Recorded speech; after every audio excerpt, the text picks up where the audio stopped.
Graça e paz, povo de Deus, como vocês estão? Aqui é o pastor Márcio Paulo e você está no seu portal bíblico. E hoje vamos dar sequência ao nosso estudo para a classe de jovens para o terceiro trimestre de 2021. A verdade é que hoje é a nossa última reflexão para este terceiro trimestre, onde estamos estudando o tema Vigilância, Justiça e o Culto a Deus, um chamado para a igreja nos escritos dos profetas menores, lições comentadas pelo pastor Israel Thiago Trota. Esta 13ª reflexão fecha com chave de ouro e vamos falar sobre Malaquias. Deus se importa com a família.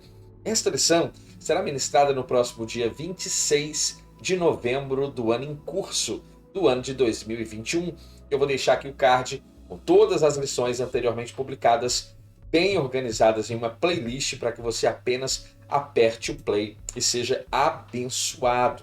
Eu quero fazer uma oração com você e após esta oração iremos fazer todas as leituras relacionadas ao nosso assunto proposto para agora. Então venha comigo nesta oração, feche os seus olhos, aperte o cinto e vamos orar então ao Senhor.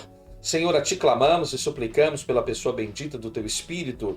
Visite-nos agora, traga iluminação, que esta lição que encerra este ciclo do terceiro trimestre de 2021 possa ser transformadora, enriquecedora. É o que nós te pedimos e o fazemos no nome santo de Jesus. Amém. Eu quero falar com você que está aqui pela primeira vez. Seja muito bem-vindo, que Deus abençoe a sua vida, e também falar com você que já faz parte dos mais de 700 inscritos deste portal bíblico. Muito obrigado pela sua inscrição. Você tem toda a liberdade para continuar a compartilhar nossos conteúdos nas suas mídias sociais eclesiásticas, abençoando quem você ama através de uma boa reflexão da palavra de Deus. Vamos então para as nossas leituras de hoje. O texto do dia diz o seguinte: E dizeis por quê? Porque o Senhor foi testemunha entre ti e a mulher da tua mocidade, com a qual tu fostes desleal, sendo ela a tua companheira e a mulher do teu concerto.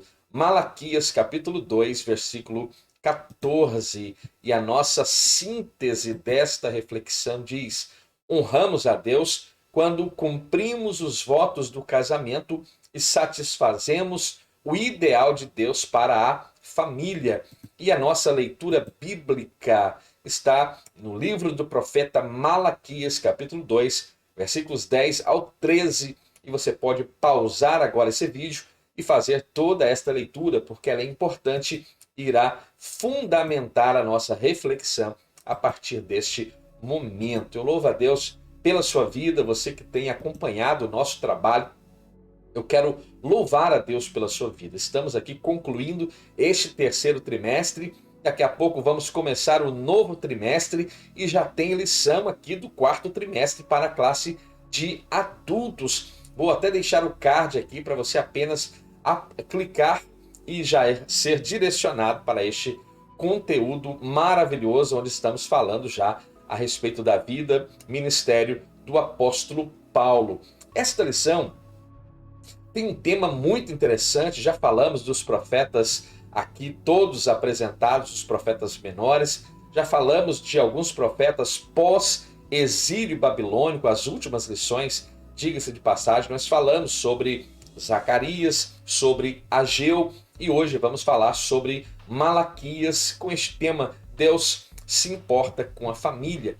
Para cada um dos pontos aqui abordados, alguns objetivos são propostos, e o primeiro busca explicar o contexto social e a estrutura do livro do profeta Malaquias. O segundo busca reconhecer os perigos de uma religião apática e indiferente. E o terceiro objetivo busca compreender que o propósito de Deus para nossas vidas implica na construção de um relacionamento familiar agradável e feliz.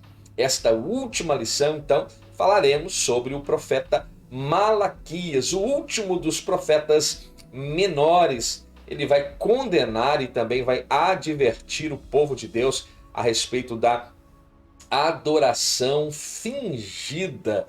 Sabemos que o Senhor busca justamente aqueles que o adoram, mas é necessário que o adoremos em espírito e em verdade. A nossa adoração precisa ser sincera, honesta, e o resultado é um coração cheio de amor, devotado plenamente a Deus. A síntese desta reflexão, poderíamos justamente dizer que a adoração a Deus ali naquele tempo, nos dias de Jerusalém, agora pós-cativeiro babilônico, não era leal, pois o relacionamento do povo com o Senhor estava mais uma vez interrompido devido ao pecado. Nós sabemos que o pecado, ele faz separação entre nós e Deus. Contudo, se houvesse arrependimento, as bênçãos do Senhor seriam, sem sombra de dúvidas, derramadas sobre o seu povo. A verdade é que a promessa de Deus é de abençoar o seu povo. Quero projetar para você aqui algumas características de cada um dos capítulos do profeta Malaquias e aquilo que podemos encontrar no capítulo 1, 2, 3 e 4, e você pode printar essa tela e usar este conteúdo como um subsídio para a sua classe de escola bíblica dominical. Então vamos para os nossos assuntos, porque vamos falar então de Malaquias, vamos falar sobre esta indiferença religiosa e também vamos falar um pouco sobre a família, que é algo extremamente importante. Quem foi Malaquias? O que nós sabemos a respeito deste personagem? Sabemos que ele é um profeta pós-exílio babilônico e o seu nome significa meu mensageiro. Que nome forte, nada mais interessante para um profeta do Deus Altíssimo do que um nome tão interessante como este, meu mensageiro. Sabemos apenas que ele foi um profeta fiel a Deus e que viveu em Judá justamente após o exílio babilônico. De acordo com a tradição da Septuaginta, Malaquias é o último livro do Antigo Testamento e a sua posição dentro do cânon justifica-se justamente pelo fato de ter sido a derradeira voz profética no Antigo Testamento. E o livro aborda como assunto principal a sacralidade do relacionamento entre o indivíduo e Deus, bem como entre este indivíduo e a sua família. É claro que ele é visto como o último profeta dentro do cânon do Antigo Testamento. Sabemos que o último profeta da Antiga Aliança fora João Batista. Então, ele é contemporâneo de Neemias. Olha que informação curiosa. Ele é justamente contemporâneo de Neemias. Talvez retorna para o contexto de Judá nos dias em que Neemias também está retornando para governar ali em Jerusalém. Ele vai ser justamente fiel a Deus e boca de Deus para aquele povo do seu tempo, combatendo práticas pecaminosas que eram consentidas naquele momento da história. A sua profecia, embora não registre datas precisas como encontramos nos livros dos profetas Ageu, Zacarias, por inferência podemos agora chegar a uma conclusão que o livro do profeta Malaquias foi escrito por volta do ano 430 a 420 antes de Cristo. E nesse período histórico é importante informar que 3 grupos de judeus exilados na Babilônia já haviam retornado para o território de Judá, para Jerusalém. O primeiro grupo, liderado por Zorobabel, em 537 a.C., outro grupo liderado por Esdras em 457 a.C., e um terceiro grupo liderado por Neemias em 445 a.C. Essas informações são históricas, porém extremamente importantes e relevantes para o contexto aqui apresentado. Aquele não era um momento fácil, pelo contrário, o momento pós-exílio é um momento muito delicado, um momento onde as coisas estão sendo ajustadas, onde há um grande avivamento, podemos dizer assim, proposto por Zorobabel e Josué, inspirados agora pela palavra, pelo oráculo divino nos lábios dos profetas Ageu e Zacarias, mas também percebemos que o tempo está passando e uma apatia espiritual começa a dominar aquele povo. Então era um momento extremamente difícil para servir ao Senhor, pois justamente os religiosos mostravam-se agora indiferentes e as pessoas agiam segundo as suas próprias vontades. E olha que interessante o texto de Malaquias, capítulo 1, versículo 8. O texto diz: porque quando trazeis animal cego para o sacrificardes, não faz mal, e quando ofereceis coxo ou enfermo, não faz mal. Ora, apresenta-o ao teu príncipe, terá ele agrado de ti? Ou aceitará ele a tua pessoa, diz o Senhor dos Exércitos. Aqui uma clara referência ao comportamento sacerdotal que estava vivendo uma apatia terrível e apresentando uma oferta de qualquer maneira a Deus. E Deus indagando que se o príncipe daquele povo iria receber tal oferta, visto que Deus, por certo, não as receberiam. Então veja, o povo estava deliberadamente agindo contra a vontade de Deus e fazendo a sua própria vontade. Faltava, como ainda, esta não é uma característica lamentável apenas dos dias do profeta Malaquias, mas é uma característica lamentável do século 21, onde falta temor ao Senhor. E quando há falta de temor, logo há falta de sabedoria, visto que a palavra diz que o temor ao Senhor é o princípio de sabedoria. O contexto histórico de Malaquias. No tempo de Malaquias, os judeus já haviam retornado para Jerusalém. Sempre tem em mente que Ageu, Zacarias e Malaquias são profetas pós-exílio babilônico. Isso já havia acontecido nos tempos de Malaquias por volta de 100 anos, ou seja, o povo já havia retornado para Judá já por quase um século. E com o tempo foram tornando-se apáticos na prática da fé.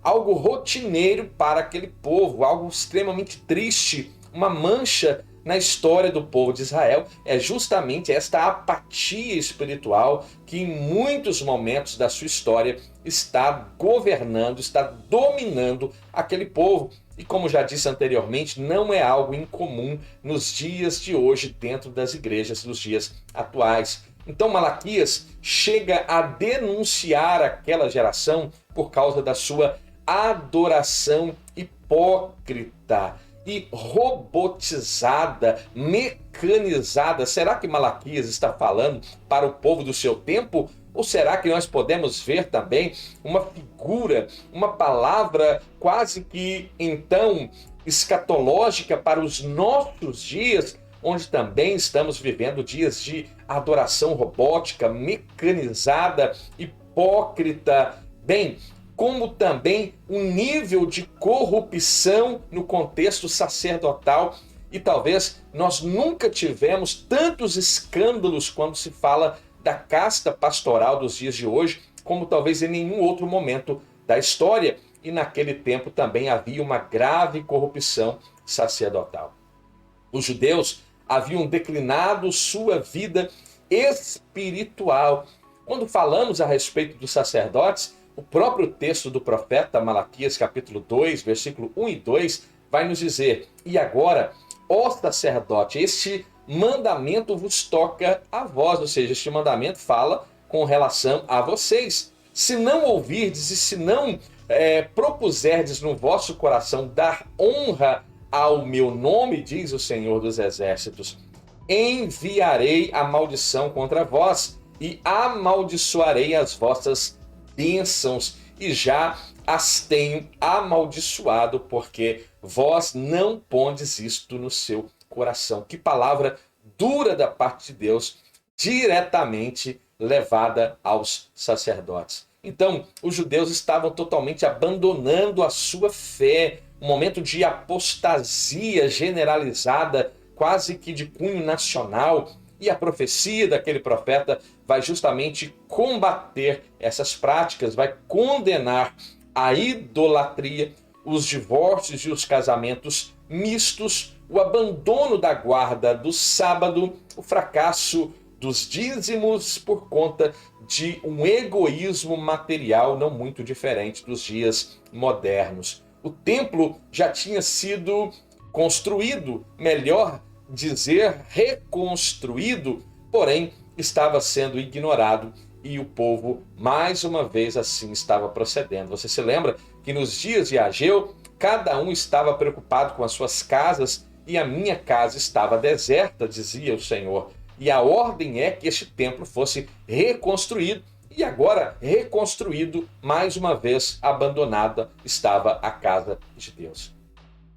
A estrutura da mensagem do profeta Malaquias apresenta em sua introdução, por exemplo, a palavra peso, que no hebraico é massá, que significa uma sentença dura, uma sentença pesada, como lemos em Malaquias capítulo 1, versículo 1, peso da palavra do Senhor contra Israel pelo ministério de Malaquias. O livro, então, é uma denúncia contundente contra o formalismo religioso. O povo precisava ser confrontado e corrigido.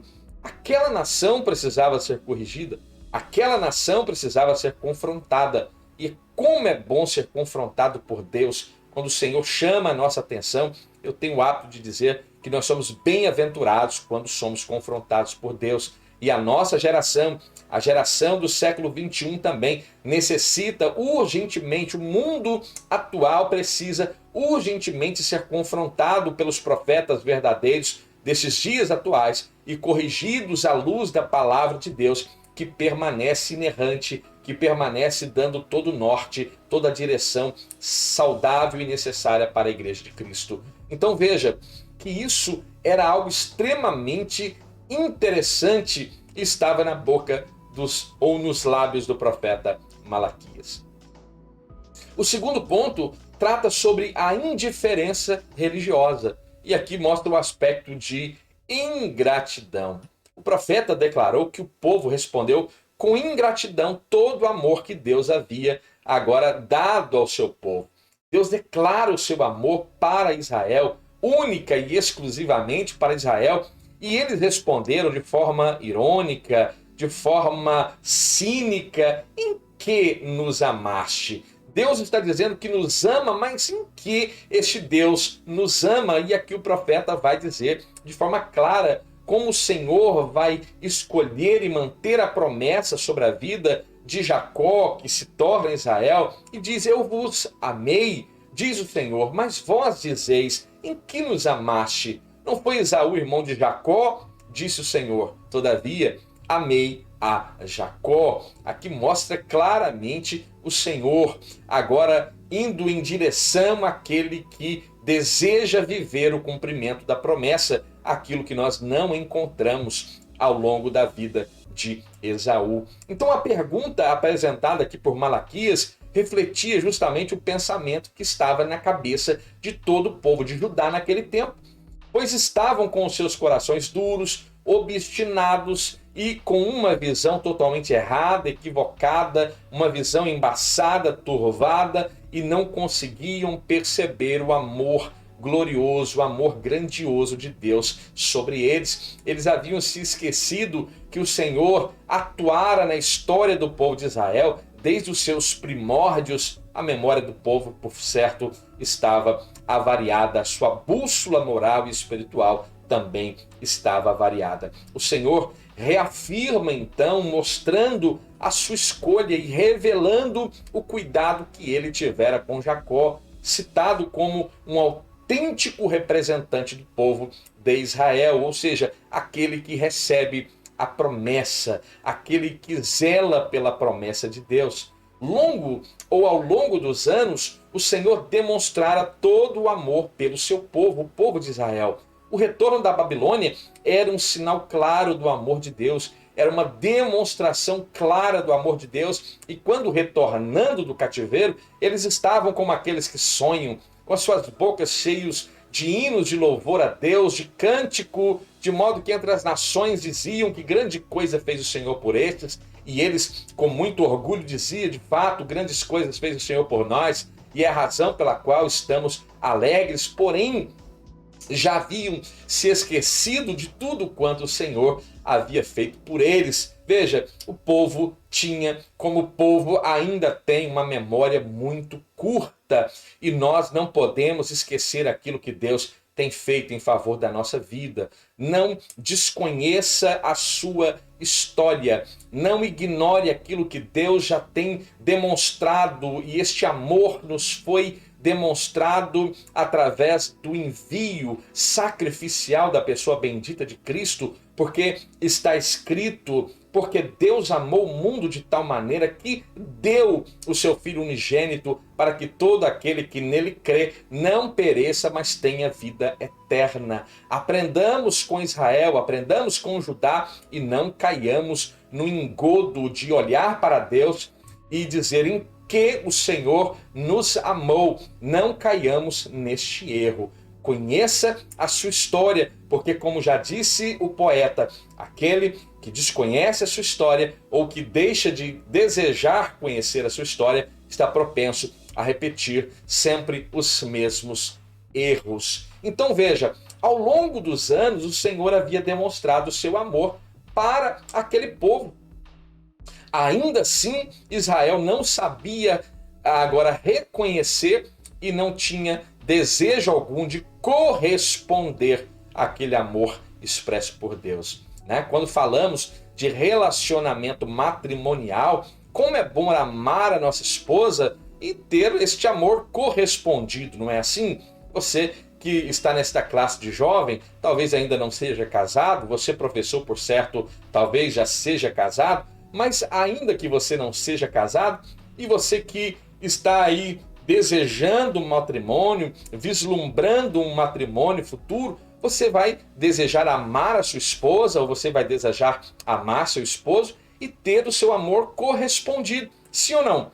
E aqui o Senhor estava demonstrando este amor e o povo não estava correspondendo esta demonstração do amor. Então veja, o problema do povo, além da idolatria, além dos pecados gravíssimos contra Deus, além de não guardarem os sábados, ainda pecando no aspecto social, grande injustiça social, o sacerdócio corrompido, os príncipes e o juízo corrompido, pervertido, ainda havia o problema da ingratidão, de receber o amor de Deus e não serem capazes de retribuir tal amor.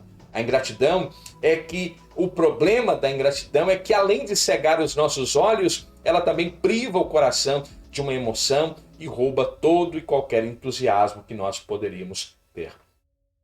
Então, esta característica ela é muito importante. Devemos retribuir o amor que Deus tem demonstrado, E como Ele nos amou, ora, Ele prova o seu amor para conosco, dando justamente o seu Filho para morrer em nosso lugar.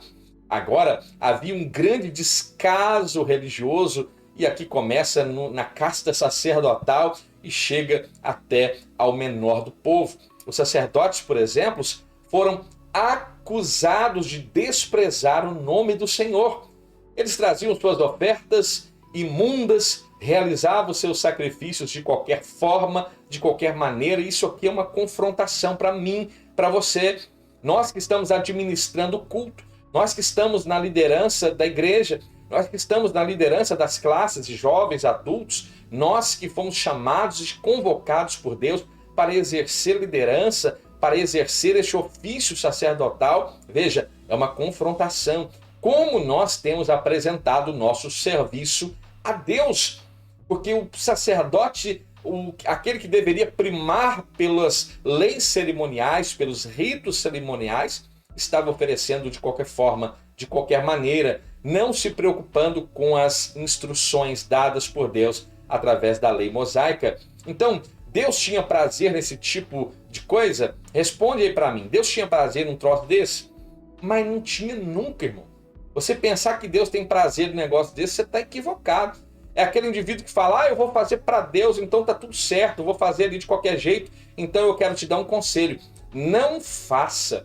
Se a sua ideia é ir fazer de qualquer forma, porque é justamente para Deus, o meu conselho é que você não faça. Quando você for fazer para Deus, pois faça o seu melhor, dê o seu melhor para Deus.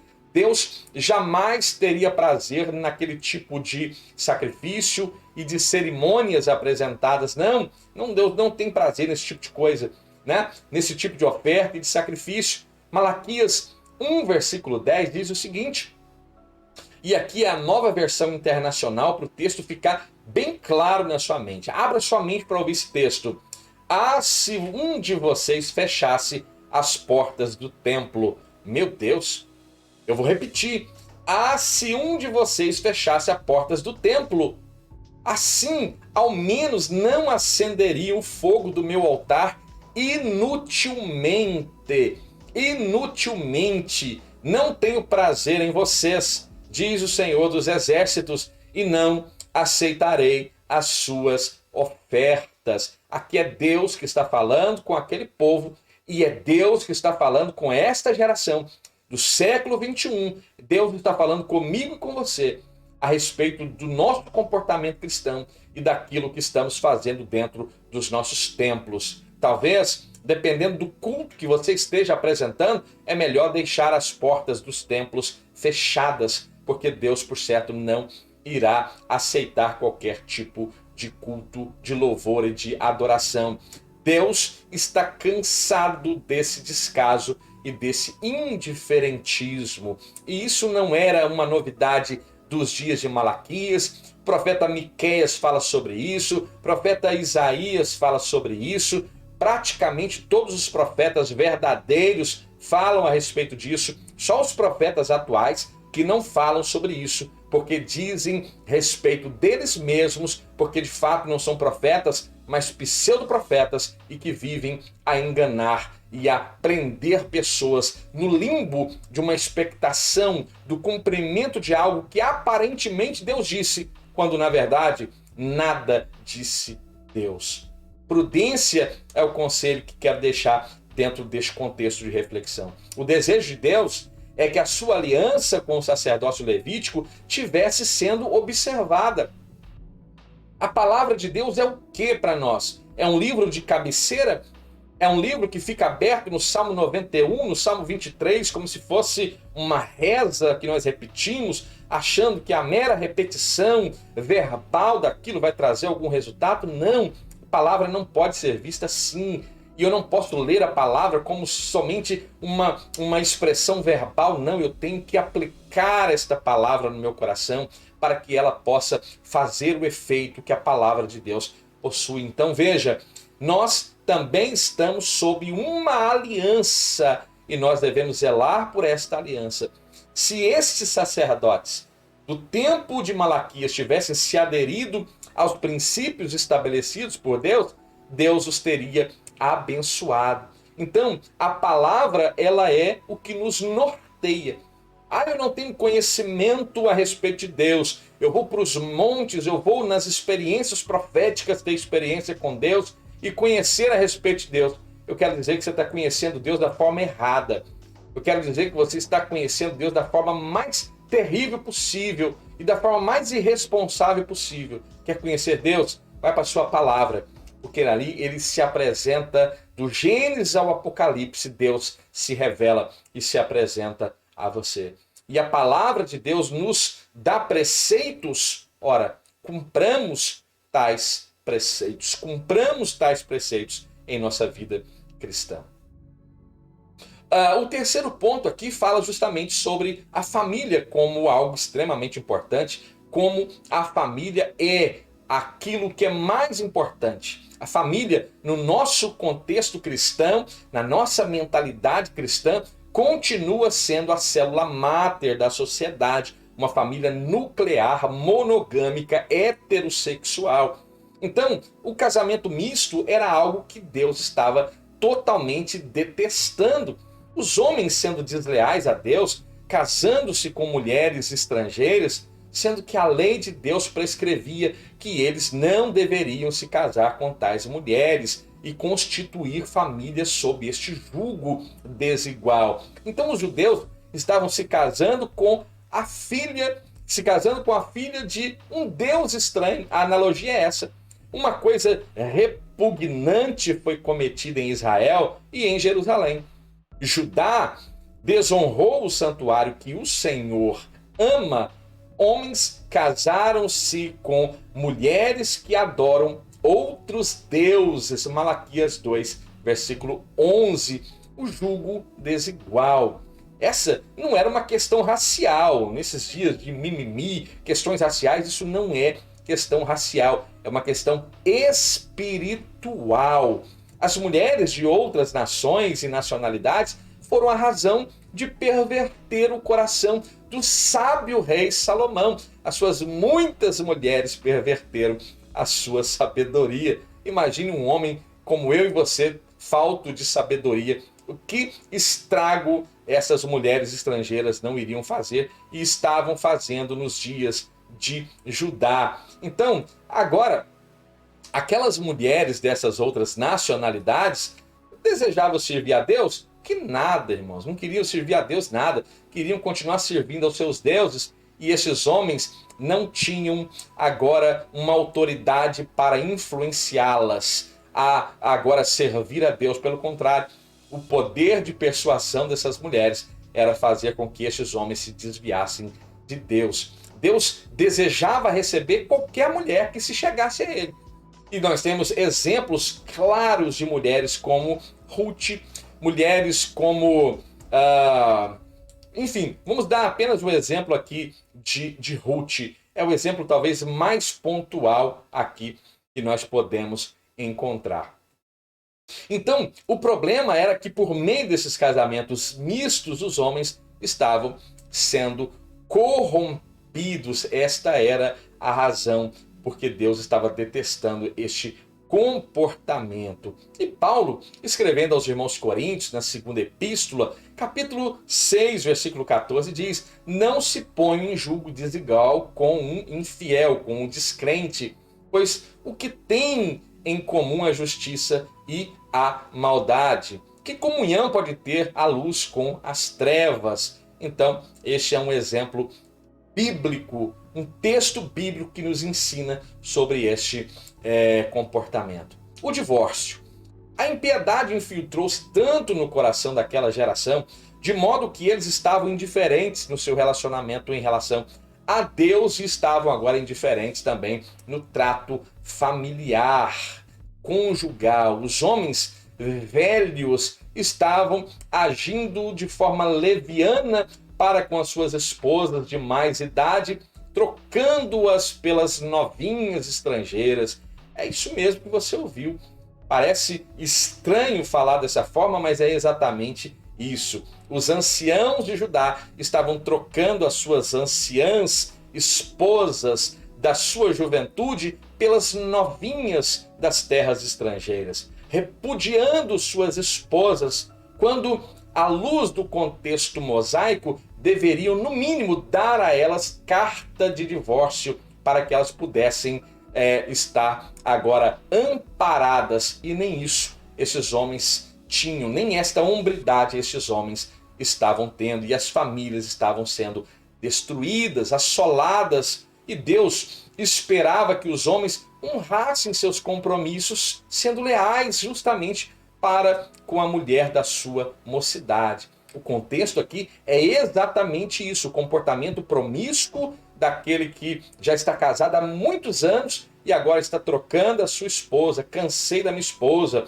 já está muito... É como se fosse uma roupa usada que você simplesmente troca de um momento para o outro. Não, não é assim que funciona. E nem pode funcionar dessa forma. Não deve e não é assim que o Senhor prescreve na sua palavra. Esses homens não tinham hombridade, estavam repudiando as suas esposas para ir atrás das mulheres mais novas das nações estrangeiras.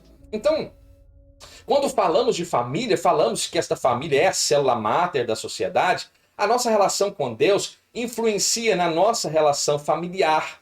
E esta interfere na forma como nós nos relacionamos com o próprio Deus. Fomos criados com a capacidade de amar. Que coisa interessante.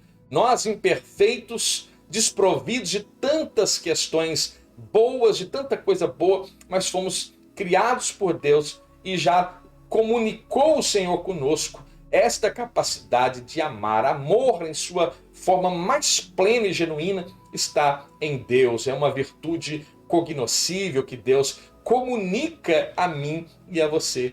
Então, foi Deus que uniu pela primeira vez o homem e a mulher, perpetrando o casamento como uma instituição divina, como encontramos no livro do Gênesis, capítulo de número 2. Esta é a nossa última reflexão, falando sobre o livro do profeta Malaquias, que tem muita gente que só usa esse livro para falar a respeito de dízimos, mas fala e nos ensina muito sobre como a família é importante, como o matrimônio deve ser concebido, como um convênio transitório não pode ser concebido, né, diga-se de passagem, como um convênio transitório que pode se mudar de uma hora para outra. Não, pelo contrário, Deus institui esta família e nós queremos viver, né, a plenitude daquilo que Deus nos proporciona no seio da nossa casa, no seio da nossa família.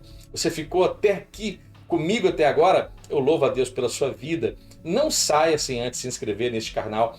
Nos ajude a crescer, a chegar a 1000 inscritos aqui nesta plataforma e você vai ser muito bem-aventurado por isso. Eu rogo ao Senhor, abençoe, ó Deus, este povo que está aqui nesta reflexão de jovens, concluindo esta reflexão do terceiro trimestre, e libera a tua bênção. Abençoe-nos, ó Deus, para a glória do teu nome. É o que humildemente peço. Eu faço isso no nome santo de Jesus. Amém. Deus abençoe sua vida. Continue nos ajudando a compartilhar nossos conteúdos nas suas mídias sociais, eclesiásticas. Divulgue o nosso conteúdo nos países de fala portuguesa e que você possa ser abençoado por Deus. Fiquem bem, fiquem em paz e até a próxima.